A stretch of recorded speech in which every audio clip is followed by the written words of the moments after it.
Welcome back, friends. Today, I'll tell you a story of another disaster in the world of medicine when it was not regulated. Friends, regulation saves lives. History shows us what happens when science is ignored, when marketing takes over medicine, and when profit comes before people. This is the story of Radithor, a miracle cure that killed its most loyal believer. In the 1920s, radiation was not feared. It was celebrated. Companies marketed radioactive water, toothpaste, and even face creams as miracle health products. The most famous of them all was Radithor. William J. Bailey was a Harvard dropout with no medical degree. But that didn't stop him from calling himself a doctor and selling Radithor as a cure-all.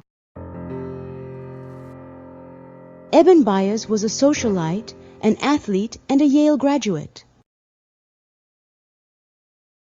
When he injured his arm in 1927, his doctor recommended Radithor.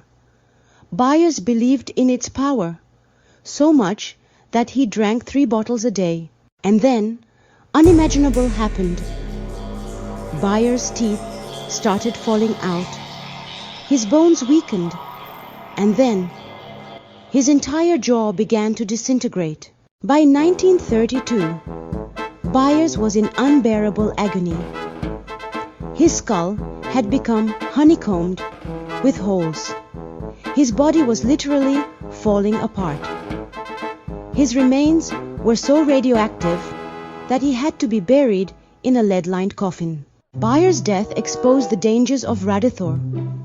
The Federal Trade Commission investigated and shut it down.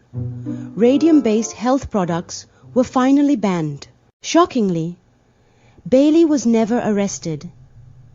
He continued selling health products until his own death from bladder cancer, likely caused by radiation exposure. But in reality, Eben Byers, most believer of Radithor power, paid the ultimate price. But his death saved countless others. It forced the world to confront the dangers of unregulated medicine. And it proved that without oversight, profit-driven companies will always put lives at risk. History teaches us that untested medicine is a gamble, and sometimes that gamble is deadly. If Radithor had been tested, its dangers would have been known earlier. But history has a way of repeating itself. Even today, unregulated supplements and miracle cures flood the market.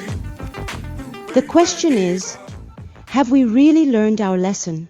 Understanding history prevents future tragedies. Beware of miracle cures. Demand scientific testing. Because safe medicine should never be a privilege. It's a right. If you found this story meaningful, please share it.